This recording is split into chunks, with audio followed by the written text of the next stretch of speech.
I'd like to now introduce our first speaker, is Dean Jamison. Dean Jamison, as Julio called him, is on the faculty of the Department of Global Health at the University of Washington. He's also an adjunct professor at Peking University Guanghua School of Management and at the University of Queensland School of Population Health in Australia. And I have to say, for all the years I've known Dean, he's had more high-level appointments at more institutions than anyone else I've ever known. So he's got the, and how he manages to shuttle around for all those different continents, I don't fully get. Dean did spend some time here at Harvard as Andropoulos Visiting Professor of Public Health and International Development at the Kennedy School and also at the Harvard School of Public Health. And at the same time, he also was holding a position as Professor of Development Economics at the University of California, San Francisco. He had a distinguished career at the World Bank, huge contributions in both health and education. The World Development Report, 1993, one of the best known. So, Dean, thanks, and the floor is yours.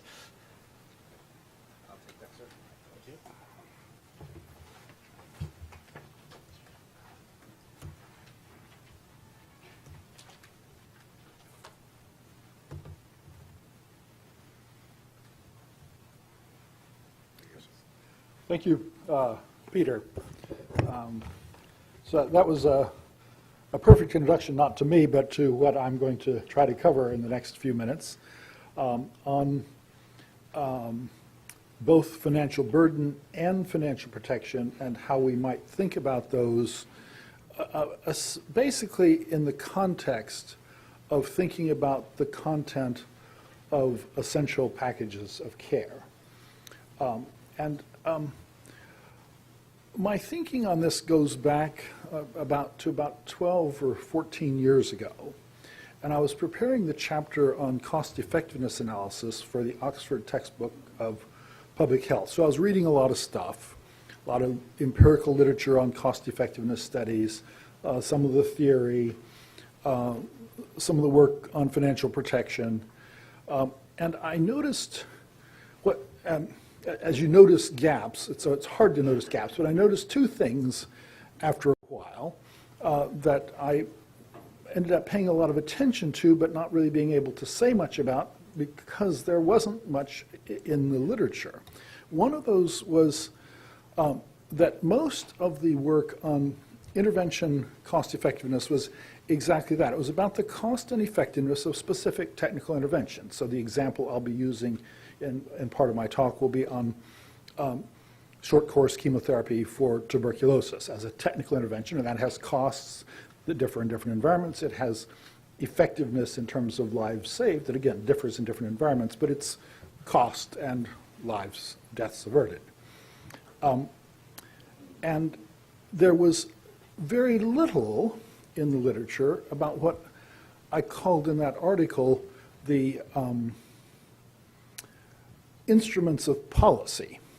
That is, how do you influence the uptake of interventions or the quality with which they're delivered? And by instruments of policy, I mean things like pricing instruments that economists tend to think about, subsidies or taxes to change behavior of providers or of patients, or to universal public finance as a critical instrument of policy, regulatory instruments, laws, thou shalt not smoke on an airplane, engineering instruments, put speed bumps on the road, don't tax people or fine people for driving too fast, just stop them from driving too fast by putting speed bumps, information and education and communication, as it was then known. These are broad instruments of policy. And these instruments of policy then influence the uptake and quality of delivery of interventions. And there's more on this in population health of instruments of policy.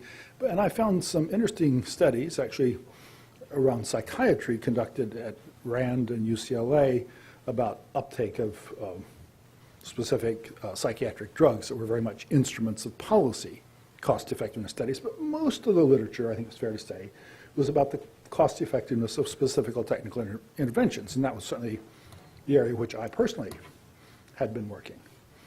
And the other gap gets to the closer, but I'll argue that they're in fact intimately related, closer to the topics that Peter has introduced, and that concerns the financial protection objective end, in your terminology, of health systems. So you have improving the health status of the population, protecting the population against the financial consequences of having to pay for health care. And if those two are the main things one's concerned about with the health system, I grant you the full 6, but if those two are the main things one's concerned with in the healthcare system, I'd say when I was trying to write this article 12 years ago, there was an awful lot to write about on how to efficiently purchase health. That is, the whole cost effectiveness literature is about efficient purchasing of health. And there was a fair amount of really very interesting literature on how seriously adverse the financial consequences of ill health could be and paying for treatment, and some pretty strongly held opinions about efficient ways to purchase financial protection. And this fairly strongly held opinions, which I sometimes characterize as the World Bank standard view, but that's not quite fair. I think it's more general than that, would be that the right way to purchase financial protection for the population, the right role of government there, if you wish, either in encouraging private insurance or paying itself, is to pay for the big ticket items. That the most efficient, that's what people can't pay for themselves. But so I've had the opportunity in the last few years to begin to address that agenda with colleagues in this room. You'll hear right after my talk from Kjell-Arne Johansson, and our talks in some ways go closely together. Other colleagues at the University of Bergen, Mark Schreim, who's I believe somewhere here in the surgery department, and at the Public Health Foundation of India, to begin to work on these two, I'll argue, strongly related agendas of dealing with instruments of policy and dealing with financial protection. And the one, I'd say, early and still tentative conclusion of that work is that we really shouldn't be, first off, we need to be thinking about efficiency in purchasing financial protection. I don't want to call it the cost effectiveness in financial protection outcomes of what we do, but it's essentially that. And that we are not going to find, when we've done some of this work, I would predict, we are not going to find that the most efficient way to buy financial protection is necessarily to pay for the big ticket items. That is, I think the trade-offs you posed in your slide, I think that's not going to be the way we look at it in a few years' time. Prediction. But to take an example, people, Kjell-Arne and others, are working on rotavirus immunization to protect children against diarrhea. And one could think that, well, kids with severe diarrhea go to hospital, and that is often helpful in terms of keeping them alive. It certainly costs their parents money. And the right way to provide financial protection might be to pay those hospital bills for the severe diarrhea cases. I think our conclusion would be you buy a lot more financial protection for $1 million, not by paying those hospital bills, but by immunizing the kids against rotavirus diarrhea. So tentative, but I think we'll end up seeing early care, primary care. We'll see a story that's somewhat similar to health outcomes, prevention, primary care, prevention of movement to more severe disease and more expensive to deal with disease. These will be more efficient ways to buy financial protection. So let me begin with an example of treatment of tuberculosis and how several of us have thought about structuring an analysis that looks both at the efficiency with which one averts deaths in treatment of tuberculosis and also attempts to get a handle on how much financial protection you buy, how efficiently are you buying financial protection, which of course requires measures of financial protection. So conceptual background, you said we'd talk about philosophy. I had some philosophical points to make that I'm not. Maybe I'll save them for drinks. So historical points on my thinking. And then universal public finance of TB treatment in India as a specific example. And this is work with my colleague Stefan Berger at the University of Washington and Ramanan Lakshminarayan of the Public Health Foundation of India. And we're labeling the way we're trying to structure this work extended cost effectiveness analysis, and it differs in two ways that relate directly to my introductory comments from cost effectiveness analysis. The subject of traditional cost effectiveness analysis is these technical interventions. The subject, what we apply extended cost effectiveness analyses to, is policies.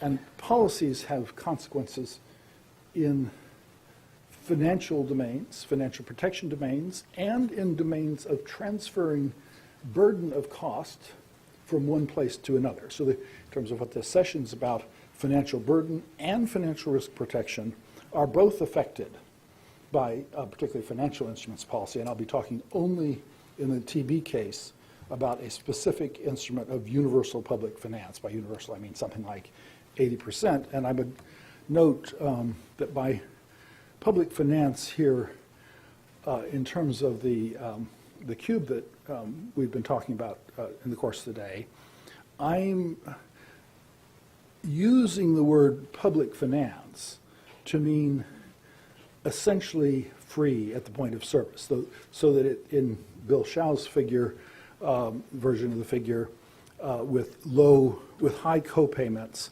as I think in a lot of Chinese design, is not really providing public finance. I mean, we do need to do the numbers, but if there's a substantial price sensitivity on the part of the poor, the partial public finance through, let's say, 50% coverage of the cost might be highly beneficial to the rich and of zero value to the poor if the poor don't, because of that 50% co-payment, don't uptake the service. So what I'm talking about in this TB example is essentially free at the point of service and a quality service, again, to get back to some of the points. So can you do that? Well, it depends on where the health system is and so on, but that's the concept of the intervention that I'm talking about. So as we move to the ECEA, we'll be, in this example, we'll be looking then at policy levers, in particular this policy lever of UPF, or universal public finance is kind of my way of thinking about what UHC means. So people can think that's what I mean. So specific consequences of UPF. Health gains, burden of disease averted. Financial consequences for household expenditures, because you're crowding out private expenditures, but also you've got to probably somehow put in taxes to generate the revenues to pay for it, which I'm not going to look at explicitly here. Financial protection, financial risk protection benefits, and talk in a moment a little bit more about measurement of that. And the distributional consequences, which I will not talk much more about, but I think Kjell-Arne will. So this is a cartoon, if you wish, that just reiterates the points I just made. Tuberculosis in India. Well, I won't go too much into it. There's argument about the numbers, of course, but that's fine. So treatment is directly observed short course chemotherapy. There are demand functions for treatment that, of course, are highly income and price sensitive, and of course, we don't really know exactly what those demand functions are, so we're going to have to make some guesses about that. TB epidemiology we know a bit more about. So these are the kinds of assumptions, but where we start to move from CEA to ECEA, these demand functions play a pretty important role in our guesses about what they look like. And so this repeats the cartoon. So it's TB deaths averted, costs averted for households, and financial protection benefits. And I'm going to want to make a clear distinction as best I can between costs averted that a household doesn't have to pay and the financial protection benefits. And I'm not going to, well, let me just make one comment about what I see on the financial protection side as a sharp bifurcation in the literature. And the bifurcation has, if you kind of think of a scale, about 100 times as much weight in one pan as the other, but it's quite distinct sets of literatures. One literature is about threshold-based measures, and we heard from Adam and others, of incident cases of poverty averted, or incident cases of poverty caused by catastrophic expenditures. How many people get pushed over a poverty threshold, or threshold relating to some definition of catastrophic expenditure, say more than 40% of household income spent in a given year on healthcare. So it's pushing people over, or helping avert people from getting pushed over these thresholds. So there are these threshold-based measures, which is what most of the extremely interesting, I think, empirical literature is about. There are also measures that try to look at financial protection from an insurance perspective. And by insurance perspective, I don't in any sense mean private voluntary insurance, but rather what is the value of averting risk? What is the fair premium you would pay given a person's degree of risk aversion? And there's a much, much smaller literature that looks a bit at that. I think a paper that's influenced me a great deal is what by John Skinner and Mark McClellan, which is an evaluation of the incidence, the distributional consequences of the Medicare program in the United States. And they find very, very different conclusions if they look just at who gets the financial benefits and who pays the taxes across income groups. That's one big question they asked and answered with great empirical care. The other question that they then asked on these, and this is typical of benefit incidence, benefit and cost incidence studies that have been around for a long time in the economics,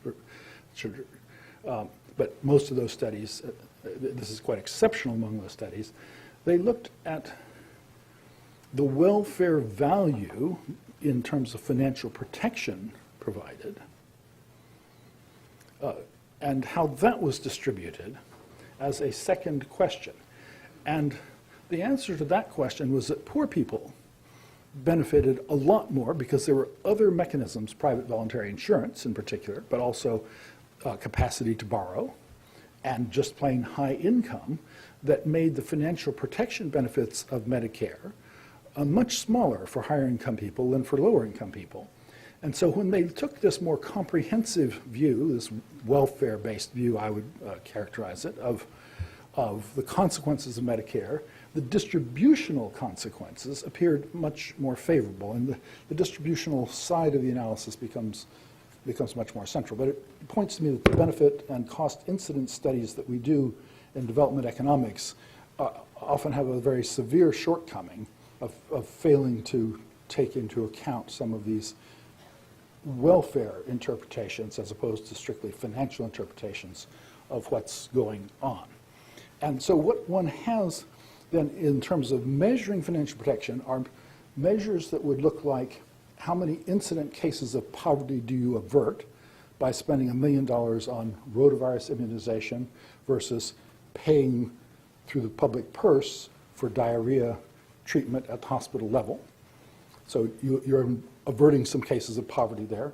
Or you can look at the value in terms of a dollar value of the insurance provided. My interest has been more in the latter, but the work that I'm doing with my colleagues, and I think the work that Kjell-Arne will be talking about, is looking more at incident cases of poverty averted. So money metric value insurance is the concept. Let me simply observe that for this $80 treatment of tuberculosis, to me, to you, there's no insurance value whatsoever, because it's on the flat of our utility function. We don't care about, I mean, we care about $80, but not about the risk involved with averting an $80 risk. That is the risk of having to pay for this treatment. But for poor people, it's a very different story altogether. And this just shows how the money metric value of insurance on our calculations vary with To population health economic models. Kjell, please come. There you are. Okay. Great. Thank you. Thank you. Let me get out of the way here. That's not you.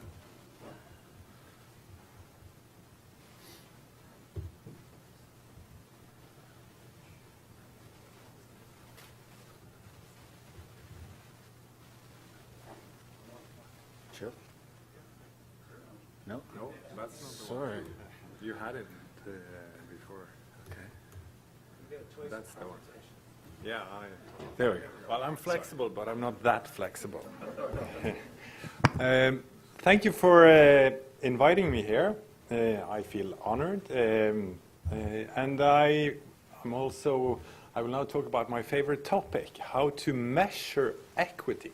Because we talked earlier this day about many of the problems we run into when we talk about universal health care, and there were some complaints that we need some good indicators. And that's what I think is interesting with this ECA framework. It gives an opportunity to measure concerns of equity. It's more like an equity-based forecast of what happens if we introduce one intervention versus another intervention, like an ethical sensitivity analysis. So I will take you through an ECA I've worked on together with Stéphane Bergen at the University of Washington.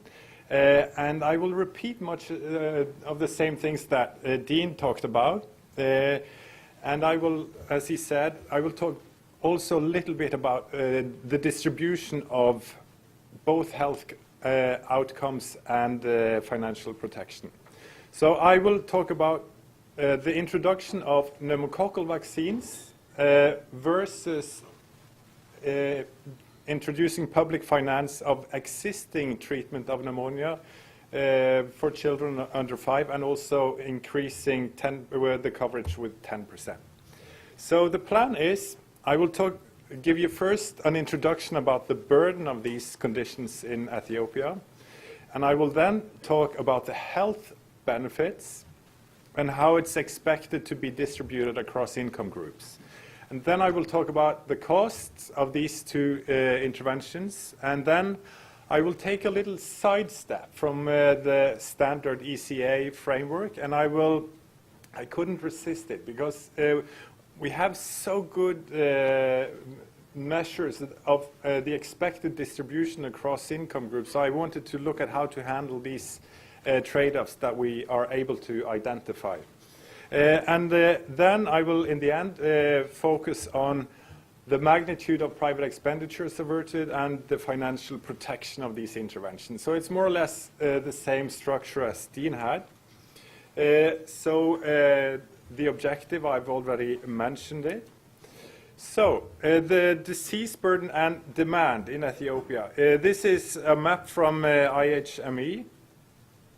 And so it's like a square pie chart where the disease burden is proportionally distributed here. So you see the different diseases, and you see that pneumonia accounts for a huge proportion of disease burden in Ethiopia. It's 10% for all age groups, and for children under 5, it's 15%.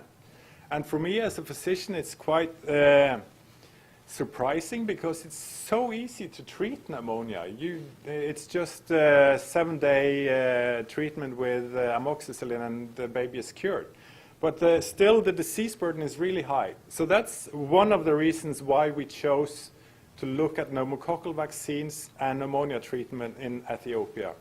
And also meningitis causes a huge disease burden, and pneumococcal vaccines has an impact on this disease as well. this is the baseline. This is how Ethiopia looks like from a chart point of view, if you look at the two diseases. On the x-axis, you have the different income groups. And on the y-axis at the left side, you see the annual deaths due to the different diseases. So this is the annual deaths across income groups for pneumonia in general.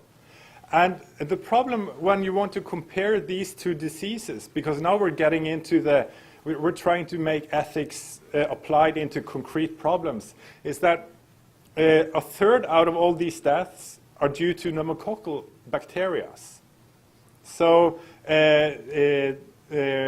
so then the disease burden of pneumococcal disease is represented here on the green curve, but also pneumococcal disease causes meningitis as well, and other invasive diseases. But the major proportion of diseases that people die from if they get a pneumococcal infection, that's pneumonia. So that's 90% of all deaths of pneumococcal diseases due to pneumonia. So, and then we have on the other y-axis, we have the distribution of income. So they go quite in the opposite direction. And as an ethicist, I find this a really interesting graph. So this is the baseline, but we want to know what can we do about it. And also notice that the level here is really low. The average GDP in Ethiopia is $360 per year. So we're not talking about a distribution of between rich people. 60% have less than $400 per year in their income. So the financial protection in this setting is really crucial. So the utilization of these services today is easy for pneumococcal disease, 0, but they're planning to scale up. And the distribution of coverage for pneumonia treatment is better.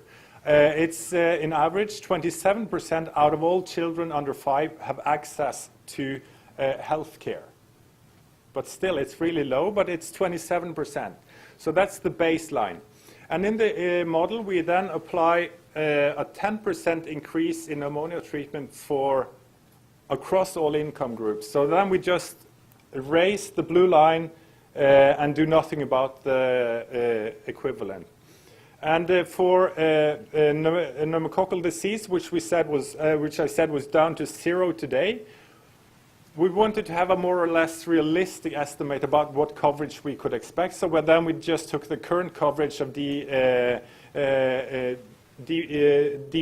DPT as it is today, and we see that it's around 40%, unequally distributed. That's probably the best we could hope for in the next years. So it's a realistic estimate. And just a short comment on the pneumococcal vaccines. Does anyone know how much you have to pay for the vaccine in the US per injection for 1 dose?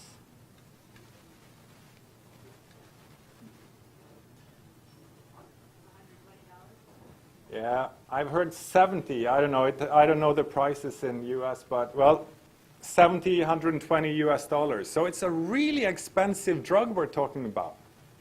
Do you know how much the pharmaceutical companies managed to lower the prices for this vaccine for 1 injection? Down to $3.50. Incredible. $3.50. So it's and that's just through negotiating via Gavi, lowering the prices. But the good news for Ethiopia is they are now eligible for lowering the prices even more. So now Gavi will support, out of the $350 per injection, they will support $3.30. So that's a really cheap buy. So why shouldn't Ethiopia scale it up? They are doing it. So they lower the prices, but still it will generate some costs. So in the model, we estimated the costs across income groups due to the gradient in coverage, and also the gradient of incidences will be influenced. And we see here that the Gavi support has substantial impact on the cost of vaccines. So one problem here when you want to do an ECA, well, what do you apply for cost in this model?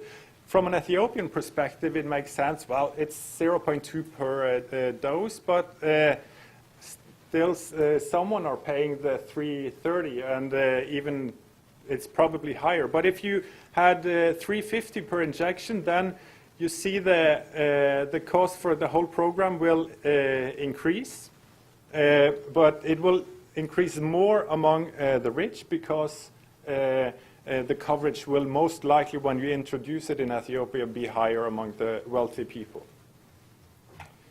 So in the model, we also estimate the health benefits. Interestingly here, we see that pneumococcal vaccines, they provide larger amounts of health gains. But the curve here, that's in absolute numbers, given the coverage we have. And here I just wanted to put some budget constraints, saying, well, we can only afford $1 million. So then with the 0.2 US dollar, you save 3,010 under 5 lives. But if you would have to pay the whole injection, you save more or less the same as you do with pneumonia treatment with amoxicillin. So I find this information really important to make explicit in the model. It's a choice about what cost perspectives you want to introduce. And then now I will take the side step on how should you handle the inequality gradient you find across income groups in health gains. Because this is something we haven't dealt with too much in standard cost effectiveness analysis. Then we normally handle, well, what's the cost per dolly, what's the cost per life year saved, the averages. But now we have information about across income groups, which is important if you are concerned about equal distribution of costs across individuals in the society. So then I just simply perhaps clumsy, applied income equivalent weights based on a French survey by Flaubert, who will give a talk here later. And the size or the shape of the weighting curve, we can discuss it. But I needed some weights to apply just to test how will it look like in this this model, because the willingness to pay for health benefits varies across income groups. So then this is more like based on the findings that Mark did, where if you give relative weights according to income, then you give higher weight to health gains for the poor patients than you do for the rich patients. So very simply, you just multiply the weights with the gains. So then you get these results. These are in absolute numbers. And here you see if you put a budget constraint on. You see there will be a higher increase in health gains for antibiotics for pneumonia. And what we then could next do is to put a monetary value on this. Then we could just, well, how much were they actually willing to pay? And then I didn't want to push this French survey too long, too far into an Ethiopian setting, because there are limitations to it. But then we would end up combining, we would have a dollar unit for health, taking into account this inequality across income groups as well. So then you could use this in cost-benefit analysis. So this was the side step. And then just a reminder that we're talking about 90% of the 80 million population in Ethiopia, they live in rural settings. and having the size of their income and the risk they face with getting sick children is a major risk, especially when the recent DHS from Ethiopia said that the out-of-pocket expenditures is close to 40%. So getting a sick child really can be a financial disaster for families in many of these rural settings. So that's so when we measure the household expenditures that we can expect for paying for the these services, both for the current population being treated and for the 10% increase for pneumonia and for pneumococcal vaccines, we see these are in absolute numbers. And the reason why it's so much lower for pneumococcal vaccines compared to pneumonia treatment is that we're talking about two different populations. The vaccine goes for only one birth cohort, but the treatment, pneumonia treatment, goes for the whole under 5 years population. So, but this will be taken care of if you apply some budget constraints. Then the budget will limit the number of people you can reach. So then, interestingly, pneumococcal vaccines provides, in average, more household expenditures averted than a pneumonia treatment.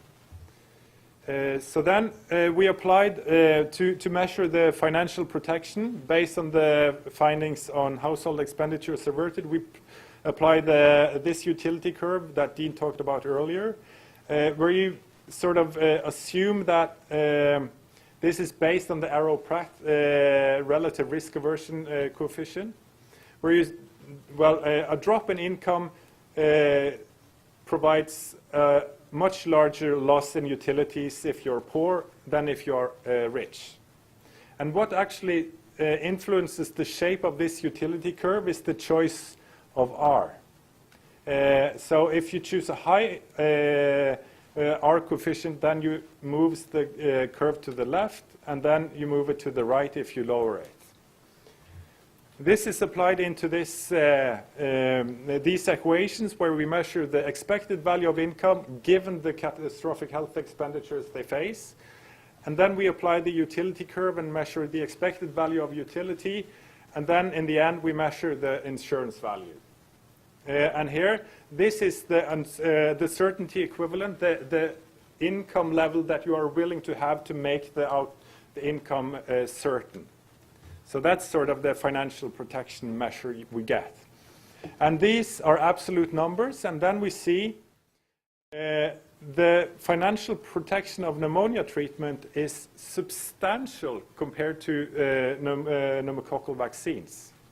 And then we didn't include financial protection for the 10% increase, because that population didn't have access to treatment, so there was no financial protection in that group. But this is only for lowering the out-of-pocket expenditures. And these are in absolute numbers. And then if we deal with the average measure, we see that it's much higher here. And here we also introduced budget constraints.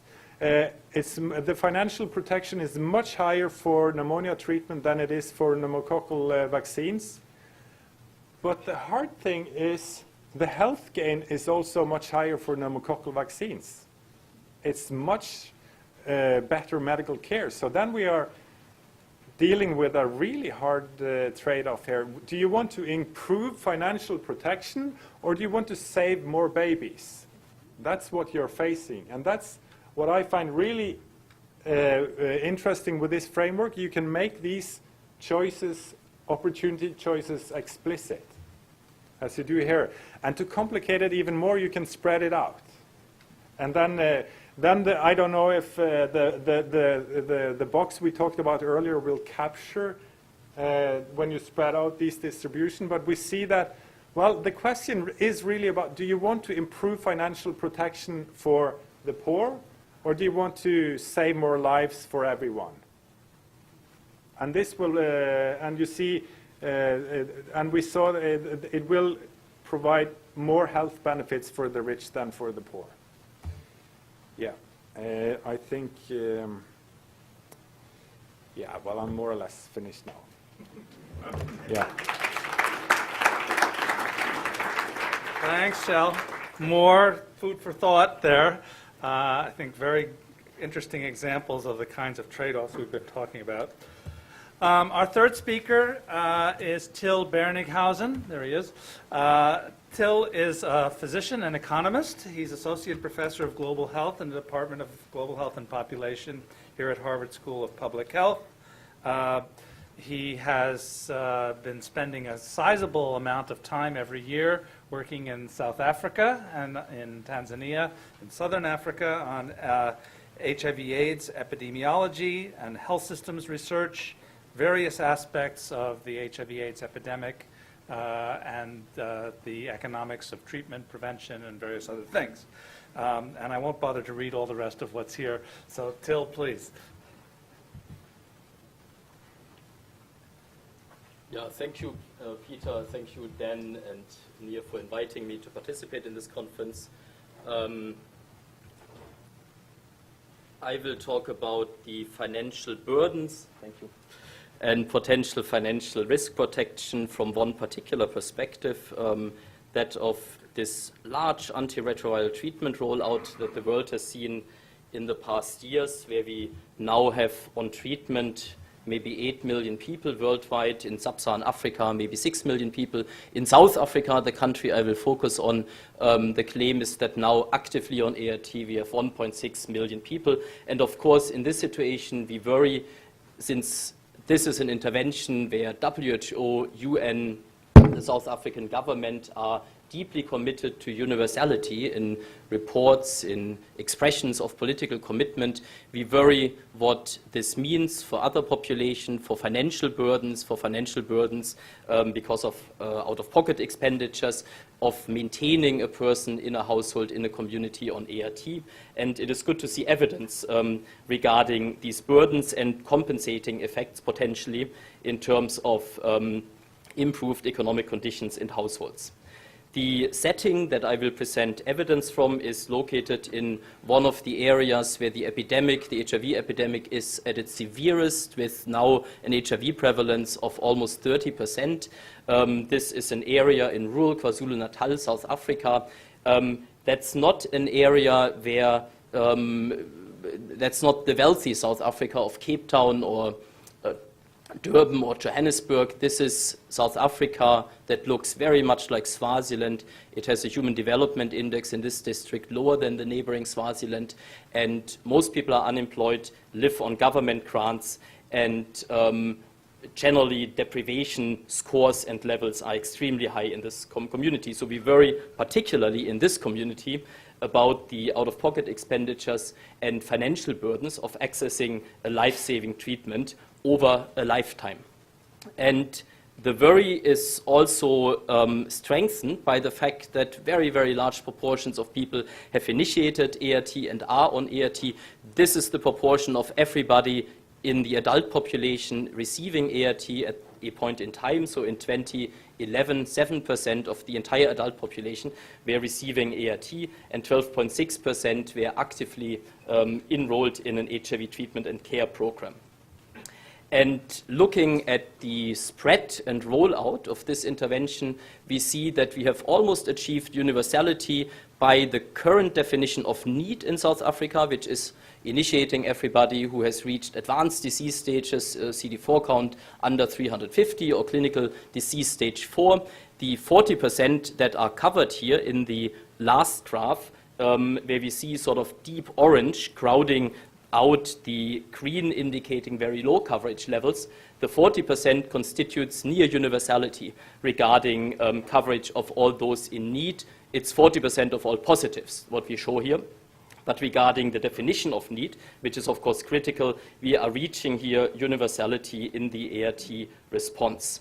And the population is benefiting tremendously in terms of life expectancy. Here we show the age of death distribution. The red line is age of death distribution in 2003, and we see that the mass of that distribution is centered around 25 to 45.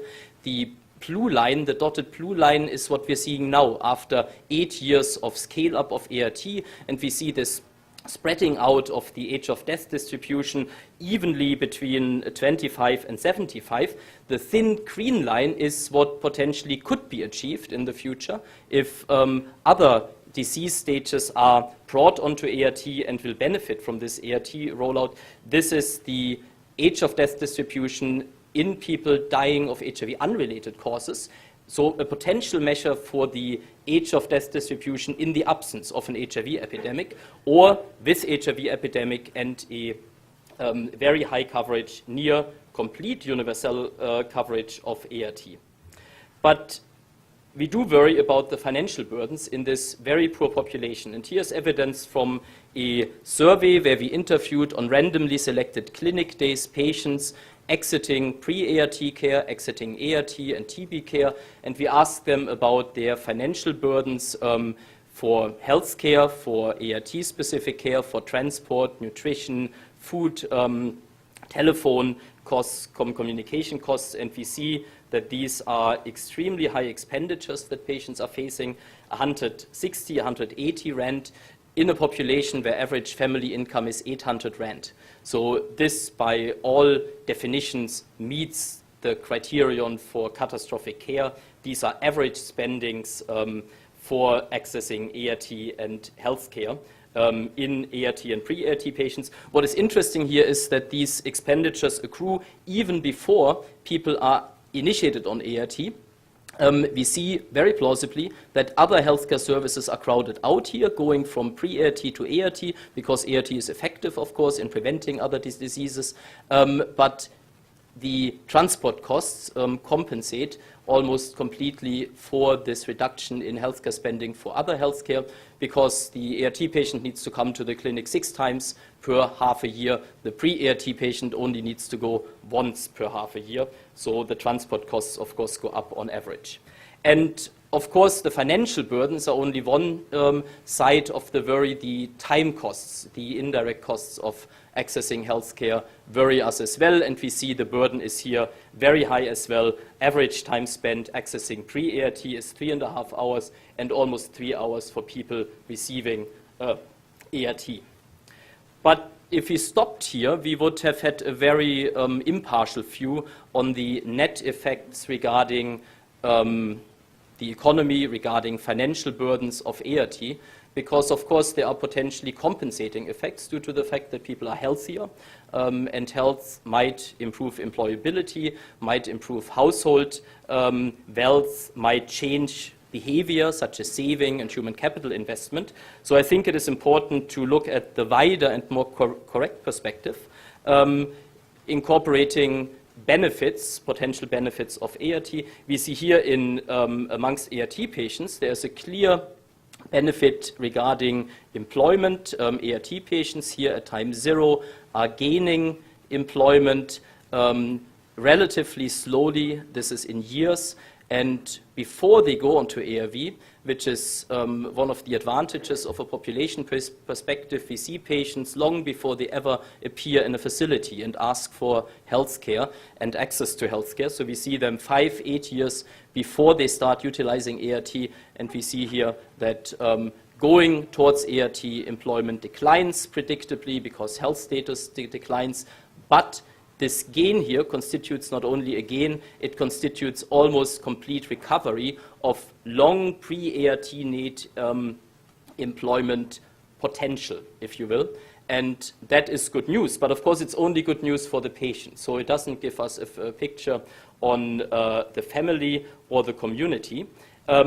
We ask here, is the sluggishness of the recovery over 4 years, is that because patients are still disadvantaged because they are patients and they suffer from side effects of ART, or is it because of the sluggishness of the local economy with very high unemployment? So to shed some light on that question, we compared ART initiators to matched controls, people who are very much alike regarding age, sex, education, previous work employment history, experience. And we see that it is very likely the sluggish labor market that gives rise to the slow recovery of employment in ART patients here. These unemployment spells, this is in survival analysis, conditional on having lost your job. How long does it take you to recover your employment, are almost equally slow in ART initiators and matched controls. But this perspective, of course, is only focused on the patient, and we do worry potentially about household effects and household burdens due to this massive financial outlay and the time loss of accessing ART.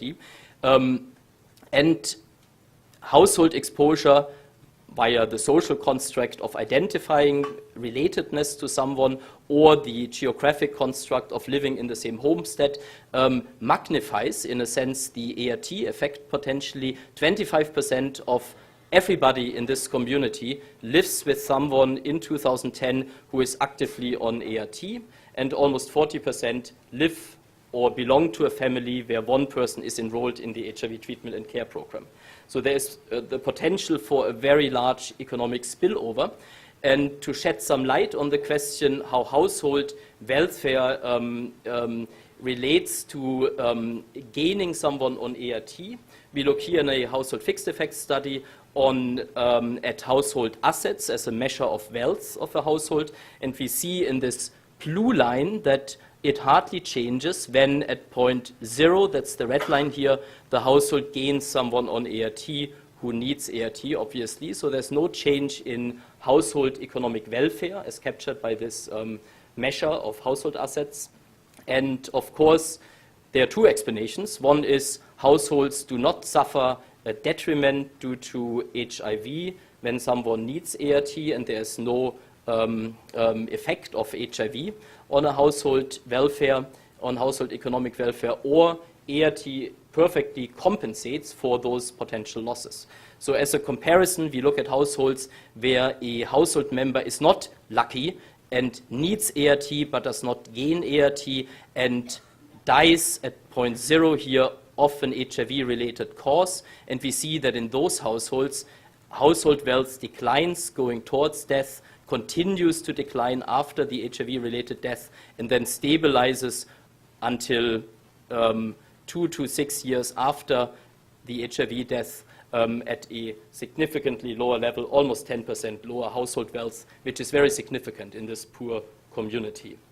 So there's evidence that ART prevents the detrimental effect on wealth and economic well-being, and of course ability to pay and maintain someone on ART, and these are net effects.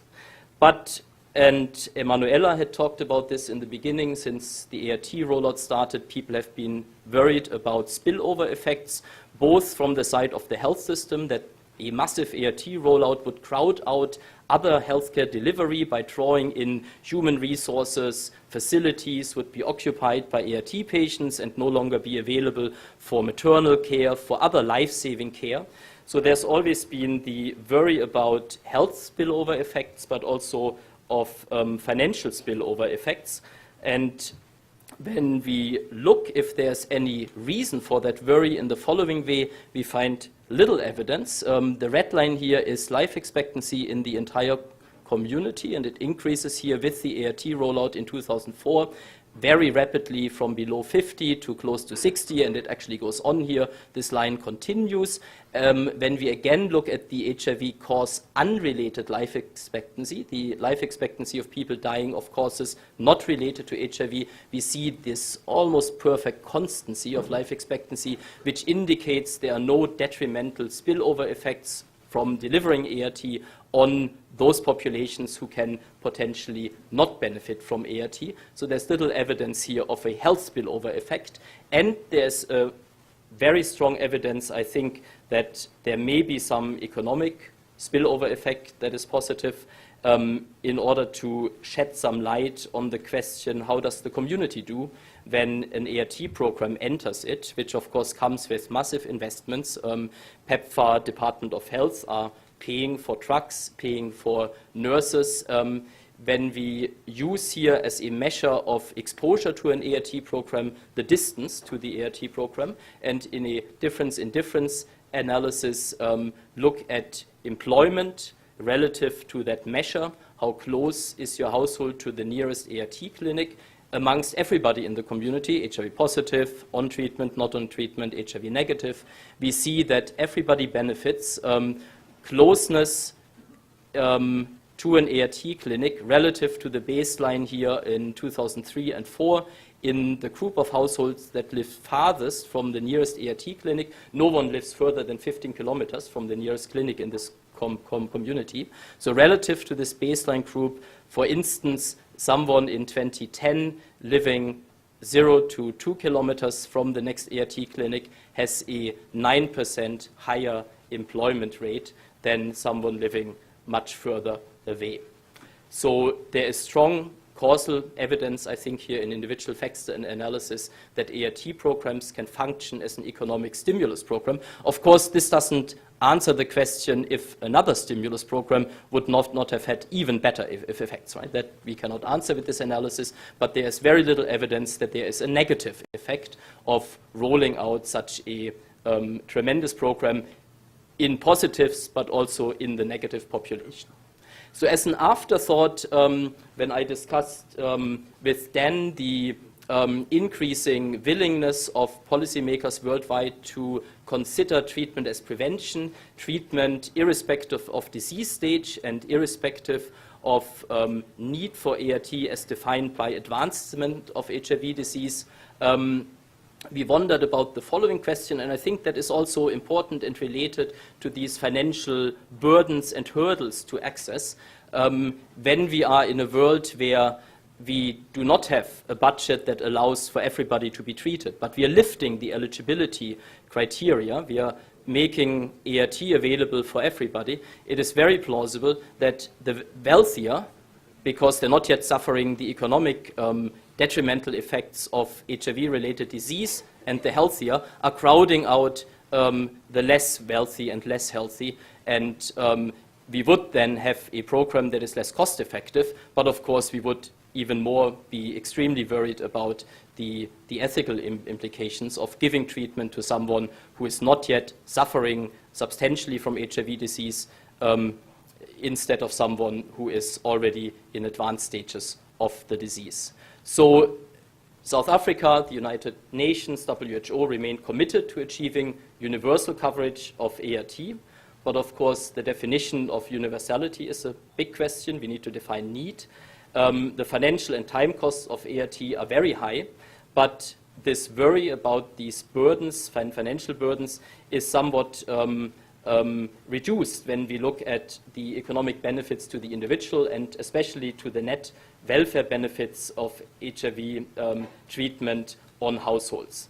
And there is little concern based on this evidence that ART leads to suffering or detriments in HIV-negative populations or populations unaffected by the HIV disease. And I think depending on circumstances, a more restricted definition of universality might lead to better outcomes than full universality in the particular example of HIV treatment, meaning everybody being eligible for treatment irrespective of disease stage and health need for immediate treatment. I want to thank the members of the community in which we conduct these studies, who give on average 40 minutes per year to our research, the staff at the Africa Centre for Health and Population Studies, and our funders, the UK charity Wellcome Trust, and for my own funding, the National Institutes of Health.